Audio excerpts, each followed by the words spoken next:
महाराजगंज जनपद के नौतनवा कस्बे के वार्ड नंबर 21 राजेंद्र नगर की एक घटना ने पूरे समाज को स्तब्ध करके रख दिया है, जो दो मासूम गरीबी और बेबसी में पिता के शव के अंतिम संस्कार को लेकर ठेले पर शव रखकर दर दर भटकते रहे, लेकिन समाज में उन्हें कोई मदद नहीं मिली। जिसके बाद दोनों मासूमों ने पिता के शव को ठेले पर रखकर नदी में प्रवाहित करने को चल दिए।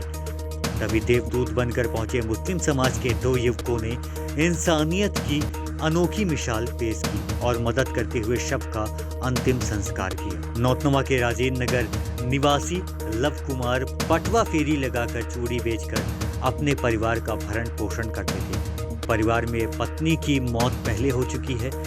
लव अपने दो नाबालिग बच्चों 10 वर्ष व 12 वर्ष के बच्चों के साथ रहते थे। बीते शुक्रवार को उनकी तबीयत खराब हो गई। इस बीच घर पर ही दोपहर उनकी मौत हो गई। परिवार में सिर्फ नाबालिग बच्चे थे जो ये नहीं समझ पाए कि उनकी मौत हो गई है। अगले दिन अगल बगल के लोग घर पहुंच गए तो लोगों ने उन्हें मृत पाया, जिसके बाद समाज के कई लोग पहुंचे, लेकिन किसी ने अंतिम संस्कार के लिए हाथ नहीं बढ़ाया।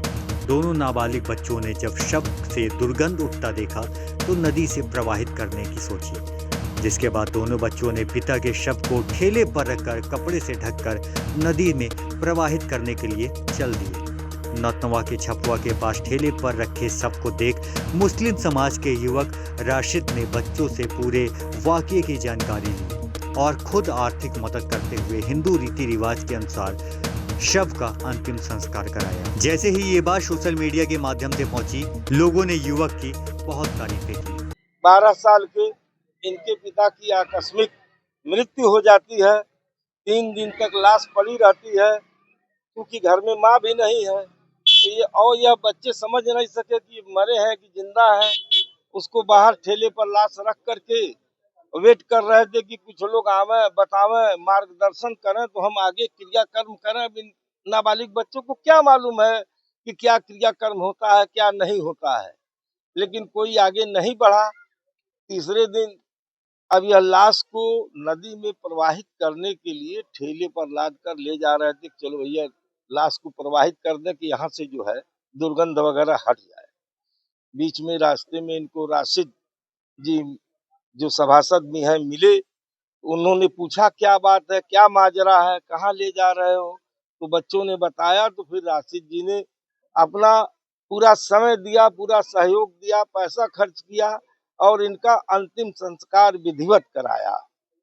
इसके पूर्व यह घाटों पर घूम रहे थे। शमशान घाट पर गए तो वहाँ शमशान घाट वाले न प्रवाहित करने दिए जल में, न गाड़ने दिए। ये नाबालिग बच्चे, इनको धर्म के बारे में तो कुछ पता नहीं है। कब्रिस्तान ले गए कि वहीं गाड़ देंगे, वहाँ गाड़ी जाती है लाश, लेकिन वहाँ उन लोगों ने भी नहीं गाड़ने दिया, क्योंकि वो गाड़ने भी देते तो यहाँ सांप्रदायिक तत्व तो बहुत बड़ा बखेड़ा खड़ा कर देते। वो तो बढ़िया हुआ नहीं गाड़ने दिए। और फिर जो है राशिद भाई ने इन लोगों का हिंदू विधि विधान से, धार्मिक रूप से जिस तरह होता है उस तरह से अंतिम संस्कार करवाया। आज मैं अखबारों में, समाचार पत्रों में जाना तो फिर जिलाध्यक्ष जी को और स्थानीय नेता लोगों को, जो समाजवादी पार्टी के हैं, सबको फोन किया और बताया कि इस मामले को आप लोग देखिए और मैं आ रहा हूँ कि क्या मामला है, आखिर क्यों। सबसे बड़ी आश्चर्य की बात यह हुई कि ये बहुत मतलब 50-60 हजार तो आबादी होगी ही नगर पालिका की इसकी, और यहाँ अधिशासी अधिकारी हैं, वह इतने निकम्मे हैं कि उनको खबर नहीं हुई। जबकि नगर पालिका सबसे पहली जिम्मेदारी नगर पालिका प्रशासन की होती है, चेयरमैन की होती है, अधिशासी अधिकारी की होती है कि वह जो है पूरे खर्च के साथ विधि विधान से अंतिम संस्कार करा दे। अरे व्यस्क नहीं थे, नाबालिग बच्चे थे, कम से कम इनका तो मुंह देखा होता उन्होंने।